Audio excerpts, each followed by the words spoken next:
তোমাদের জন্য সর্বোত্তম চরিত্র তোমরা যদি অনুসরণ করো, তোমরা যদি অনুসরণ করো যেই রাসূল আমার আপনার নবী, দয়ার নবী, মায়ের নবী, দয়ার নবী, মায়ের নবী ছোটবেলা থেকে চরিত্রের প্রতি খুবই বেশি গুরুত্ব দিতেন। কারণ আল্লাহ পাক রব্বুল আলামিন দুনিয়ার যত ধরনের লালসা আছে, দুনিয়ার যত ধরনের ব্যবসা আছে, দুনিয়ার যত ধরনের খেলাধুলা আছে, সব ধরনের দুনিয়াবি যত কাজ আছে, সব ধরনের কাজকে আল্লাহ পাক রব্বুল আলামিন আমার আপনার নবীর কাছ থেকে সার্জারির মাধ্যমে দূরে সরিয়ে দিয়েছেন। বলেন না সুবহানাল্লাহ। এরপরে রাসূল করিম সাল্লাল্লাহু আলাইহি ওয়াসাল্লাম আমার আপনার প্রিয় নবী সাল্লাল্লাহু আলাইহি ওয়াসাল্লাম চরিত্রের দিক দিয়ে গুরুত্ব দিয়েছেন। কেন চরিত্রের দিক দিয়ে গুরুত্ব দিয়েছেন? উম্মতকে শেখানোর জন্য, উম্মতকে শেখানোর জন্য। নবী করিম সাল্লাল্লাহু আলাইহি ওয়াসাল্লাম ইরশাদ করেন, আমি যেমন নবীদের মধ্যে শ্রেষ্ঠ, আমাকে যেভাবে পৃথিবীতে নবীদের মধ্যে শ্রেষ্ঠ করে পাঠিয়েছেন, আমাকে যেভাবে পৃথিবীতে নবীদের মধ্যে শ্রেষ্ঠ করে পাঠানো হয়েছে, আমিও জানি আমারও এইভাবে করতে হবে। আমার উম্মতদেরকেও পৃথিবীর মধ্যে সর্বশ্রেষ্ঠ উম্মত হিসেবে স্বীকৃতি দেওয়া হয়েছে এবং কিয়ামতের ময়দানে তারা যেন ওই শ্রেষ্ঠ থেকে বিচ্যুতি না হয়, এই জন্য মধ্যে মধ্যে আমি তাদেরকে চরিত্রের দিক দিয়ে বেশি বেশি করে গুরুত্ব দিয়েছি। বলেন না সুবহানাল্লাহ। একজন মানুষ তখনই শ্রেষ্ঠবান হয় রাসূল করিম সাল্লাল্লাহু আলাইহি ওয়াসাল্লামের পাশে। পৃথিবীতে যে ব্যক্তি বেশি ভালো চরিত্রের অধিকারী, পৃথিবীতে যে ব্যক্তি ভালো চরিত্রের অধিকারী, ওই ব্যক্তি চরিত্রের দিক দিয়ে পৃথিবীতে শ্রেষ্ঠতম। বলেন না সুবহানাল্লাহ। এবং কিয়ামতের ময়দানে চরিত্রকে বিশেষভাবে গুরুত্ব দেওয়া হবে, বিশেষভাবে গুরুত্ব দেওয়া হবে। কেন চরিত্রকে বিশেষভাবে গুরুত্ব দেওয়া হবে? চরিত্রের মধ্যে শুধু একটা দিক নয় যে আমি নিজেকে হেফাজত করবো তা নয়। চরিত্রের মধ্যে রয়েছে আল্লাহ পাক রব্বুল আলামিনের নিষেধগুলো মানার কথাগুলো চরিত্রের ভিতরে রয়েছে। আল্লাহ পাক রব্বুল আলামিন যেগুলো নিষেধ করেছেন ওইগুলো মানা চরিত্রের ভিতরে রয়েছে। আল্লাহ পাক রব্বুল আলামিন যেগুলো আদেশ করেছেন আদেশের কাজগুলো করা চরিত্রের মধ্যেই রয়েছে। আর আল্লাহ পাক রব্বুল আলামিন ওনার হাবিব দ্বারা যেগুলো কাজ নিষেধ করেছেন ওই নিষেধের কথাগুলো মেনে ওইগুলোকে বর্জন করা চরিত্রের মধ্যে রয়েছে। বলেন না সুবহানাল্লাহ। আপনি চরিত্রকে কিভাবে হেফাজত করবেন? আমরা কি চরিত্র বলতে শুধু নিজেকে বড় ধরনের গুনাহ থেকে হেফাজত করাকে বুঝি? আমরা শুধু চরিত্রকে বড় ধরনের গুনাহ থেকে হেফাজত করাকে বুঝি, কিন্তু না, আপনার চরিত্র আপনার সারা জীবনের শুরু থেকে নিয়ে শেষ পর্যন্ত প্রত্যেকটা কাজে আপনার চরিত্রকে ডিপেন্ড করে। আপনার চরিত্রকে ডিপেন্ড করে প্রত্যেকটা কাজ। কিভাবে প্রত্যেকটা কাজ আপনার চরিত্রকে ডিপেন্ড করে?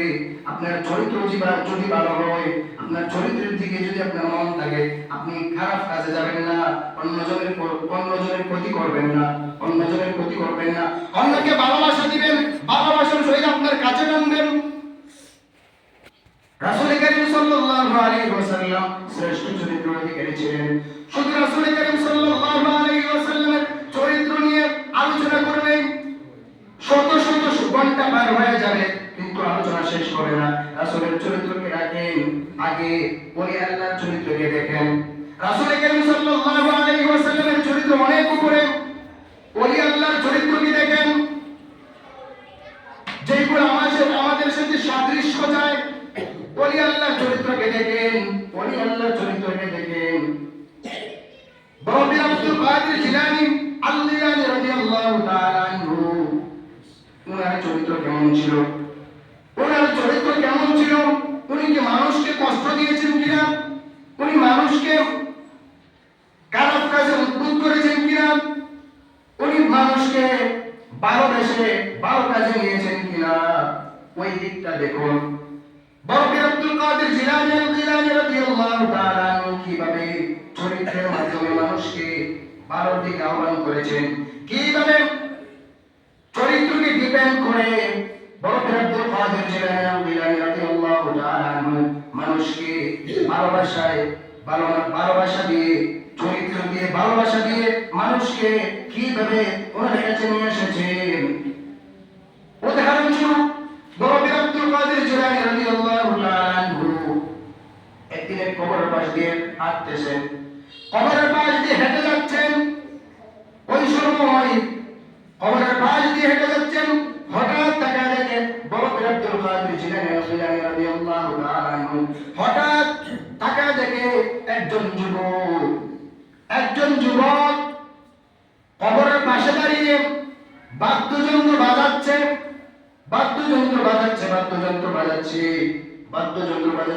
বরফি আব্দুল কাদের জিলানী রাদিয়াল্লাহু তাআলা আনহু চিন্তা করলেন, ওই যে যুবক কবরের পাশে বাদ্যযন্ত্র বাজাচ্ছে, ওই বাদ্যযন্ত্রের জন্য তো ওই কবরে আযাব হবে, বলেন না নাউযুবিল্লাহ। বাদ্যযন্ত্রের জন্য কবরে আযাব হবে, আমি তাকে কিভাবে ওই কবরের যারা কবরে রয়েছে তারা তো কথা বলতে পারবে না, তারা তো কথা বলতে পারলে দুনিয়ার মানুষ শুনবে না। যদি কবরের মানুষের কথা দুনিয়ার মানুষ শুনতো তাহলে ওই পৃথিবীর মানুষগুলা পাগল হয়ে যেত, বলেন না সুবহানাল্লাহ। ঘর সংসার সবকিছু ছেড়ে দিত, শুধু আল্লাহ আল্লাহ আল্লাহ আল্লাহ বলতে পাগল হয়ে যেত, রাসূলের পথ অনুসরণ করে পাগল হয়ে যেত, দুনিয়াতে বিচরণ করত পাগলের ন্যায় বিচরণ করত। যদি কবরের মানুষের কথা দুনিয়ার মানুষ শুনতে পেত, কবরের মানুষের কথা জিন এবং মানুষ বাদে যত জীবজন্তু আছে সবগুলাই টের পায়, সবগুলাই কবরের মানুষের কথা বুঝতে পারে। কেন? আল্লাহ পাক রব্বুল আলামিন জিনকে কবরের কথা শোনার জন্য এইরকম শক্তি দান করেন নাই। এইরকম কেন দান করেন নাই? কারণ জিন এবং মানুষের মধ্যে একটা জিনিস মিল রয়েছে, ওই জিনিসটা হচ্ছে কি দুইজন সমানভাবে কথা বলতে পারে, দুইজনই জ্ঞানের অধিকারী, দুইজনই সমানভাবে কথা বলতে পারে, দুইজনই জ্ঞানের অধিকারী। যদি কবরের আযাব আর কবরের মানুষের কথা জিন শুনতে পেত তাহলে মানুষকে বলে দিত। আর আল্লাহ পাক রব্বুল আলামিন এই জন্য জিনকে শক্তি দেন নাই। মধ্যে মধ্যে দেখবেন কবরের মধ্যে গরু ছাগল বেঁধে রাখলে হঠাৎ দড়ি ছিঁড়ে গরু ছাগল পালিয়ে যায়। কেন পালিয়ে যায়? তারা বুঝতে পারে ওই কবরে আযাব হচ্ছে, কবরের বিকট আওয়াজে ওই পশু পাখিগুলা দূরে চলে যায়, কারণ তারা সচক্ষে দেখতে পারে, বলেন না সুবহানাল্লাহ। এই জন্য বরফি আব্দুল কাদের জিলানী রাদিয়াল্লাহু তাআলা আনহু যখন কবরের পাশে দিয়ে হাঁটতেছেন তখন দেখতেছেন ওই যুবক বাদ্যযন্ত্র দিয়ে গান বাজনা করতেছে। তখন ওই যুবককে আব্দুল কাদের জিলানী রাদিয়াল্লাহু তাআলা আনহু ডাক দিয়ে বলতেছে, ও যুবক, তুমি যে বাদ্যযন্ত্র দিয়ে গান বাজনা করতেছো, পাশে তো কবর রয়েছে, ওই কবরে তো তোমার বাদ্যযন্ত্রের জন্য আযাব চলবে, তুমি ওইখানে গান বাজনা করিও না, ওইখান থেকে দূরে সরে যাও। ওই কথা বলার সঙ্গে সঙ্গে যুবকের শক্তি এত কঠোর, যুবকের মধ্যে একটা স্পৃহা আসছে। আব্দুল কাদের জিলানী রাদিয়াল্লাহু তাআলা আনহুর প্রতি একটু রাগ আসছে। যখন রাগ আসছে বাদ্যযন্ত্র দিয়ে আব্দুল কাদের জিলানীকে বাড়ি মেরে দিয়েছে, বলেন না নাউযুবিল্লাহ।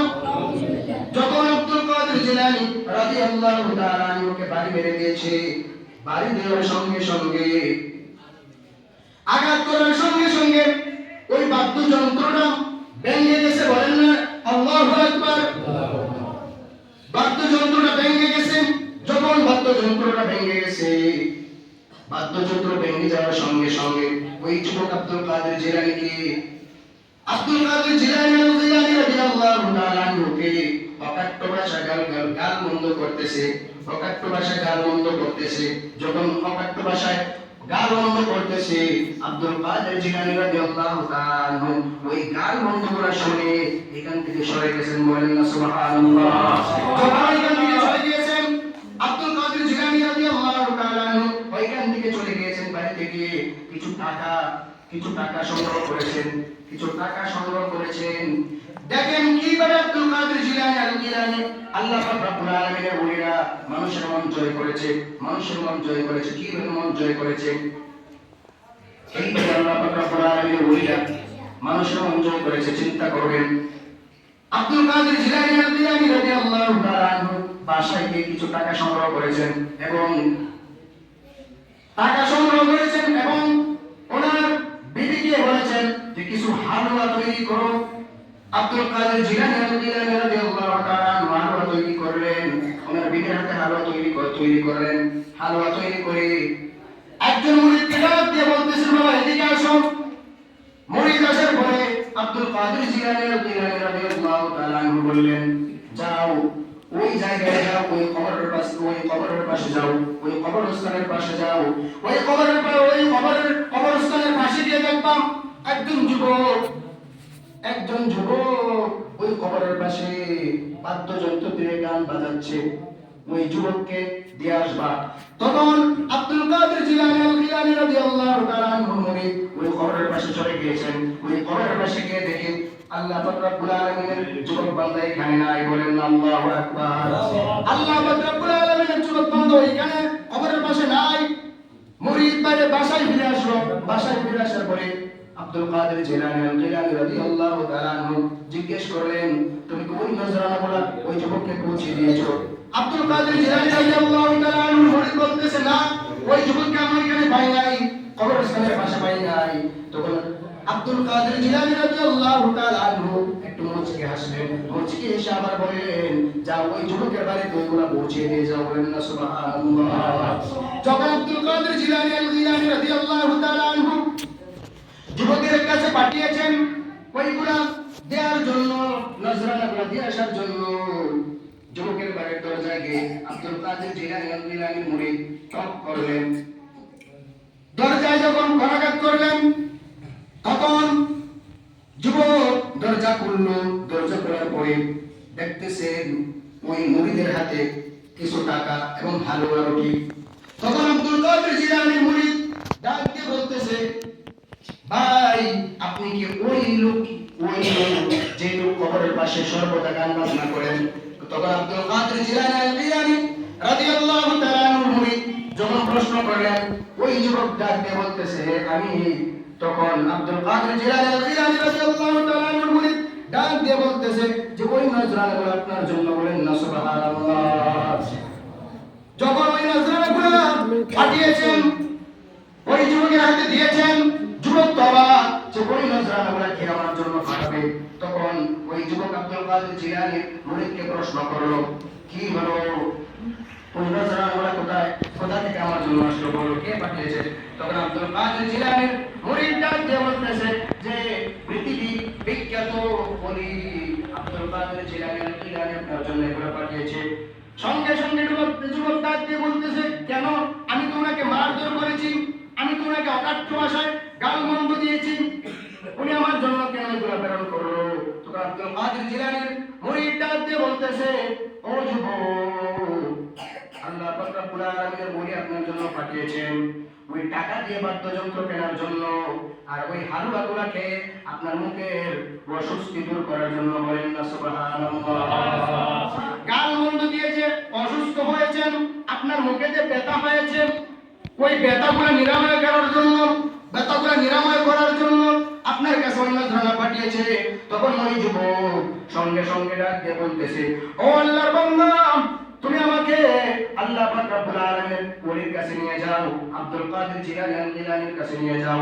ওই যুবক দূর দিয়ে আব্দুল কাদের জিলানীর কাছে চলে গেল এবং আব্দুল কাদের জিলানীর কাছে গিয়ে বলতেছে, হুজুর, আমি তো আপনার মাধ্যমে সঠিক পথ পেয়েছি, আমি আপনাকে আঘাত করেছি, তাও আপনি প্রতিহত করেন নাই, তাও আবার আমার জন্য নজরানা পাঠিয়েছেন। এই ব্যক্তি আল্লাহ পাক রব্বুল আলামিনের ওলি ছাড়া অন্য কেউ হতে পারে না।